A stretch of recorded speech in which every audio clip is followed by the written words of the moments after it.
Pagod ka na ba katatrabaho? Pero kulang pa rin ang pera? Parehas tayo. Pero alam mo ba na pwede masolusyonan yan through this online business?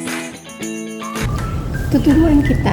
Kailangan mo lang isipin ano ba talaga yung pangarap mo sa sarili mo, sa pamilya mo, at sa community mo.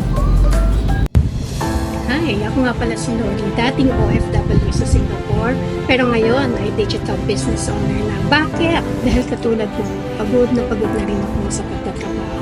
Pero kulang pa rin mapapera, oras sa pamilya, or yung self-fulfillment sa ginagawa ko na hindi ako masaya.